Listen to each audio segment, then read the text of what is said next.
ఈ రోజుల్లో కూడా కొత్త కొత్త కథలు, వింత జీవుల గురించి ఎలా పుట్టుకొస్తాయో ఎప్పుడైనా ఆలోచించారా? ఇవి కేవలం కట్టుకథలు కాదు, మన భయాలు, మన ఆశ్చర్యాల నుంచే పుట్టుకొస్తాయి. సరే, వాటి వెనుకున్న రహస్య ప్రపంచంలోకి వెళ్దాం. ప్రతి కథ వెనుక ఒక భయం ఉంటుంది. ఏదో ఒక ఆలోచనతో కాదు, గుండె జారిపోయేంత భయంతో మొదలవుతుంది. ఊహించుకోండి, చీకటి పడ్డ ఒక రోడ్డు మీద ఒంటరిగా ఉన్నప్పుడు.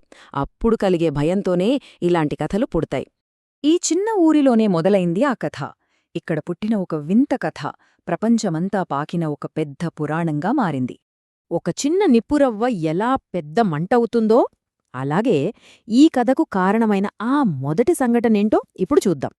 అక్కడ ఇద్దరు యువజంటలు, స్కార్బరీస్, మల్లెట్స్, వాళ్లకు ఎదురైన అనుభవం మాటల్లో చెప్పలేనిది. తమ కారు హెడ్లైట్ల వెలుగులో రెక్కలతో, ఎర్రటి కళ్లతో ఉన్న ఒక వింత జీవి తమను మైళ్ల దూరం వెంటాడిందని వాళ్లు చెప్పారు. ఒక జంటకు ఎదురైన భయం, అది ఎలా ఊరంతా పాకి ఒక పెద్ద పురాణంగా మారిందో చూద్దాం. ఆ సంఘటన తర్వాత ఇక చూడాలి, ఊరంతా ఇదే చర్చ. చూశామని చెప్పేవాళ్ల సంఖ్య పెరుగుతూనే ఉంది. మీడియా దానికి మ్యాథ్ మ్యాన్ అని పేరు పెట్టడంతో కథ ఇంకా పెద్దదైపోయింది. ఈ కథలు కేవలం ఆ ఊరితో ఆగిపోలేదు. అతీంద్రియ శక్తులమీద పరిశోధన చేసేవాళ్లు కూడా అక్కడికి చేరుకున్నారు. అసలు ఏం జరుగుతోందో కనుక్కోవాలని వాళ్లు ప్రయత్నించారు. అక్కడికి వచ్చిన పరిశోధకుల్లో జాన్ కీల్ అనే ఆయన ఒక కొత్త థియరీ చెప్పాడు. అది గ్రహాంతరవాసి కాదు, మన భూమిమీదే, మనకు కనపడని మరో డైమెన్షన్ నుంచి వచ్చింది. దానికి అల్ట్రా టెరెస్ట్రియల్ అని పేరు పెట్టాడు. దీంతో కథకు ఒక కొత్త కోణం వచ్చింది. కథలు చెబితే సరిపోదు కదా, సాక్ష్యాలు కావాలి. మహాత్మాన్ కథకే కాదు, ఇలాంటి ఏ కథకైనా నిలబడాలంటే ప్రూఫ్స్ చాలా ముఖ్యం. మరి ఆ సాక్ష్యాల వేట ఎలా జరిగిందో చూద్దామా? విచిత్రమేంటంటే, ఇలాంటి కథల్లో సాక్ష్యాల వేట దాదాపు ఒకేలా ఉంటుంది.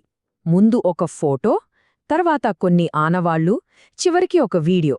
ఈ 3 దశల గురించే ఇప్పుడు మాట్లాడుకుందాం. ఉదాహరణకు, స్కాట్లాండ్లోని లాక్నెస్ సరస్సు రాక్షసి నెస్సీని తీసుకోండి. ఓ డాక్టర్ తీసిన ఫోటో అదే దానికి మొదటి సాక్ష్యంగా ప్రపంచమంతా నమ్మింది. అలాగే ఉత్తర కాలిఫోర్నియాలో దొరికిన పెద్ద పెద్ద పాదముద్రలు, అడవుల్లో మనకు తెలియని ఓ పెద్ద జీవి తిరుగుతోందన్న కథకు అవే ఆధారం. అదే బిగ్ఫుట్. ఇక అన్నింటికన్నా పక్కా సాక్ష్యమేంటంటే ఆ జీవి కదులుతుండగా తీసిన వీడియో. బిగ్ఫుట్ విషయంలో ప్యాటర్సన్ గిమ్లిన్ ఫిల్మ్ చేసింది అదే. దాంతో ఆ కథ ఇంకా పాతుకుపోయింది. కాని ఈ తిరుగులేని సాక్ష్యాలను సరిగ్గా పరిశీలిస్తే ఏం తెలుస్తోంది? ఇక్కడే అసలు విషయం ఉంది. ఏ సాక్ష్యాలైతే ఈ కథలకు ప్రాణం పోసాయో వాటి వెనుకోన నిజాలు తెలిస్తే షాకవుతారు. ఆ కథలన్నీ ఎలా తేలిపోయాయో ఇప్పుడు చూడండి. మహాత్మాన్ కథ ప్రకారమైతే 100 మందికి పైగా దాన్ని చూశారట. కాని అసలు నిజమేంటో తెలుసా?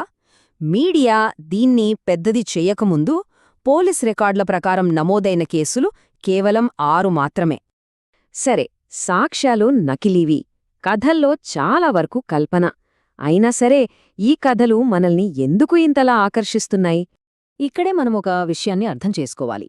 మీడియా సృష్టించిన ఆ పెద్ద కథ వేరు, దానికి కారణమైన ఆ మొదటి కొన్ని సంఘటనలు వేరు. ఆ అసలు సంఘటనల్లో ఏం జరిగిందనేది ఇప్పటికీ ఒక మిస్టరీనే. కొన్ని మోసాలు బయటపడినా కొన్ని ప్రశ్నలు అలాగే మిగిలిపోతాయి. అసలు ఆ మొదటి కొద్దిమంది ఏం చూశారు? ప్రపంచవ్యాప్తంగా వేల మంది ఇలాంటి జీవులను చూస్తున్నామని ఎందుకు చెబుతున్నారు? మనకు తెలియని వాటిని నమ్మాలనే కోరిక మనలో ఎందుకు అంత బలంగా ఉంది? కాబట్టి ఒకవేళ ఇవి నిజంగా రాక్షసులు కాకపోతే మరి ప్రజలు చూస్తున్నదేంటి? వాస్తవానికి కథకు మధ్య ఉన్న ఆ గీత వెనక అసలు రహస్యమేంటి? ఈ ప్రశ్నే ఇలాంటి కథలను ఎప్పటికీ బతికిస్తుంది.